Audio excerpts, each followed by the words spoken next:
Hey, hey! Today I'm going to read to you A Bad Case of Stripes by David Shannon. And it's published by Scholastic.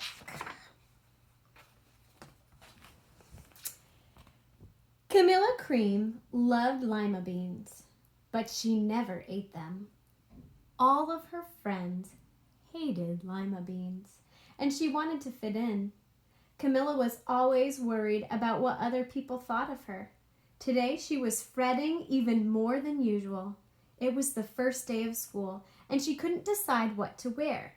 There were so many people to impress. She tried on 42 outfits, but none seemed quite right. She put on a pretty red dress and looked in the mirror. Then she screamed. Her mother ran into the room and she screamed too. "Oh, my heavens!" she cried. "You're completely covered with stripes!" This was certainly true. Camilla was striped from head to toe. She looked like a rainbow.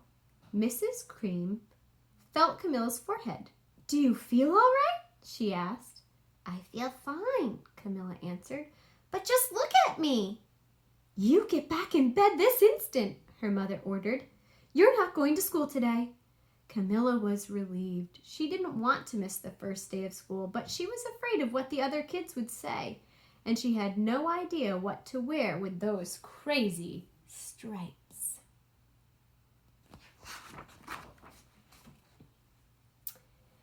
That afternoon, Dr. Bumble came to examine Camilla. "Most extraordinary!" he exclaimed. "I've never seen anything like it. Are you having any coughing, sneezing, running nose, aches, pains, chills, hot flashes, dizziness, drowsiness, shortness of breath, or uncontrollable twitching?" "Well, no," Camilla told him. "I feel fine." "Well then," Dr. Bumble said, turning to Mrs. Cream, "I don't see any reason why she shouldn't go to school tomorrow. Here's some ointment that should help clear up those stripes in a few days. If it doesn't, you know where to reach me." And off he went.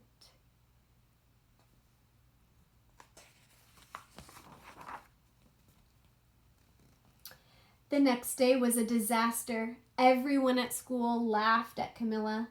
They called her Camilla Crayon and Night of the Living Lollipop. She tried her best to act as everything were normal, but when the class said the Pledge of Allegiance, her stripes turned red, white, and blue, and she broke out in stars.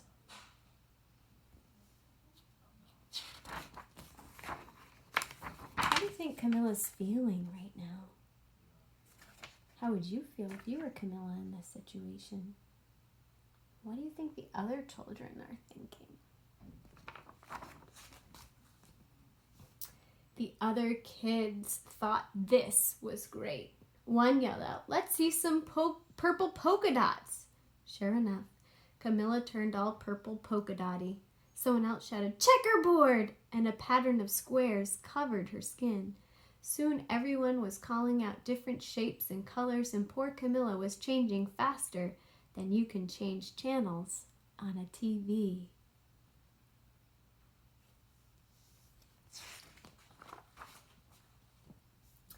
That night, Mr. Harms, the school principal, called. "I'm sorry, Mrs. Cream," he said. "I'm going to have to ask you to keep Camilla home from school. She's just too much of a distraction, and I've been getting calls from the other parents. They're afraid those stripes may be contagious." Contagious means something that you can catch. So like a cold you could catch, or chicken pox you could have caught, something that other kids could catch, so they don't want their kids to catch it.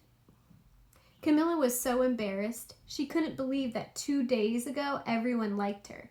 Now nobody wanted to be in the same room with her. Her father tried to make her feel better. "Is there anything I can get you, sweetheart?" he asked. "No, thank you," sighed Camilla. What she really wanted was a nice plate of lima beans, but she had been laughed at enough for one day, so she wasn't going to ask for it. Well, yes, I see, Dr. Bumble mumbled when Mr. Cream phoned the next day. I think I'd better bring in the specialist. We'll be right over. About an hour later, Dr. Bumble arrived with 4 people in long white coats. He introduced them to the Creams. This is Dr. Grop, Dr. Sponge, Dr. Cricket, and Dr. Young. Then the specialist went to work on Camilla. They squeezed and jabbed, tapped and tested. It was very uncomfortable. Well, it's not the mumps, concluded Dr. Grop. Or the measles, said Dr. Sponge. Definitely not chicken pox, put in Dr. Cricket. Or sunburn, said Dr. Young. Try these, said the specialist. They each handed her a bottle filled with different colored pills. Take one of each before bed, said Dr. Grop. Then they filed out of the front door, followed by Dr. Bumble. So that means they left. Filed out the front door just means they lined up and walked out the door. That night, Camilla took her medicine. It was awful. When she woke up the next morning, she didn't feel different. She did feel different, but when she got dressed, her clothes didn't fit right. She looked in the mirror, and there, staring back at her, was a giant multicolored pill with her face on it. Oh no. Dr. Bumble rushed over as soon as Mrs. Cream called, but this time, instead of the specialist, he brought the experts. Dr. Gord, Mr. Mellon were the finest scientific minds in the land. Once again, Camilla was poked and prodded, looked at and listened to. The experts wrote down lots of numbers, then they huddled together and whispered. Dr. Gord finally spoke. It might be a virus, he announced with authority. Suddenly, fuzzy little virus balls appeared all over Camilla. Or possibly some form of bacteria, said Mr. Mellon. Out popped squiggly little bacteria tails. Or it could be a fungus, added Dr. Gord instantly. Camilla was covered with different colored fungus blotches. The experts looked at Camilla, then at each other. We need to go over these numbers again back at the lab, Dr. Gord exclaimed. We'll call you when we know something. But the experts didn't have a clue, much less a cure. So they don't have a way to fix it. If I was Camilla, I'd be feeling pretty worried.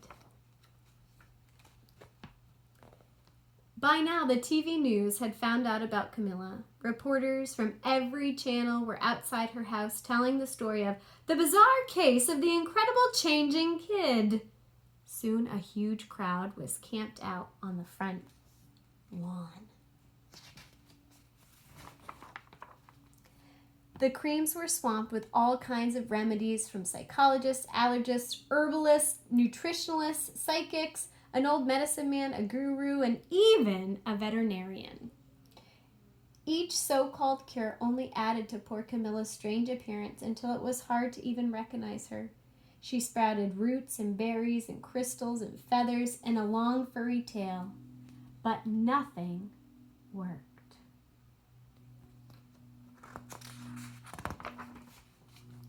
One day, a woman who called herself an environmental therapist claimed she could cure Camilla. Close your eyes, she said. Breathe deeply and become one with your room.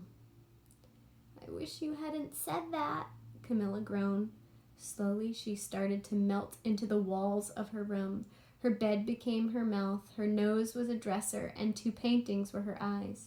The therapist screamed and ran from the house. What are we going to do? Cried Mrs. Cream. It just keeps getting worse and worse. And she began to sob.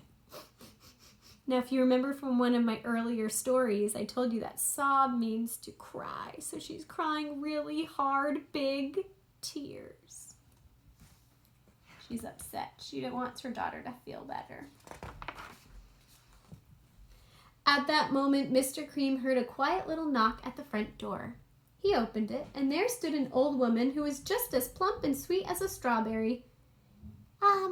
Excuse me, she said brightly, but I think I can help.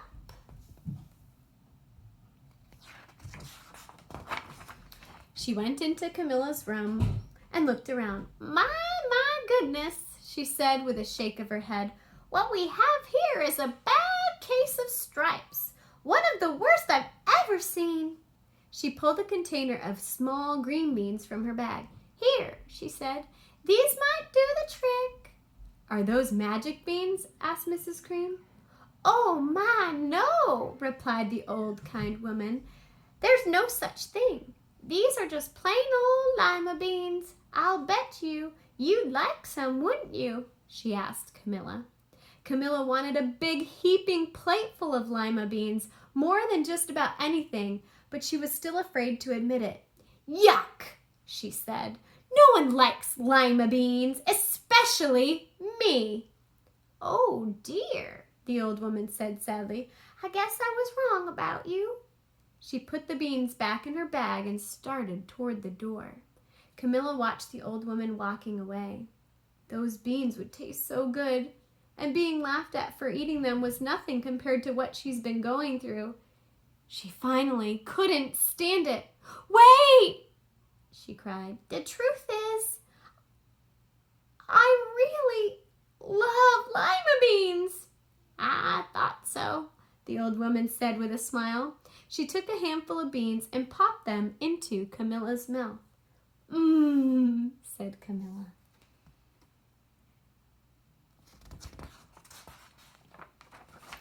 Suddenly, the branches, feathers, and squiggly tails began to disappear. Then the whole room swirled around. When it stopped, there stood Camilla, and everything was back to normal. I'm cured.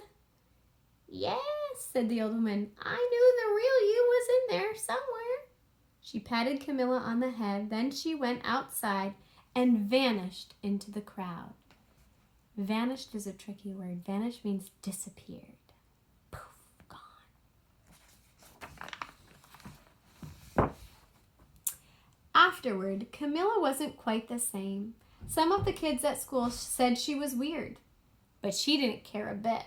She ate all the lima beans she wanted, and she never had even a touch of stripes again.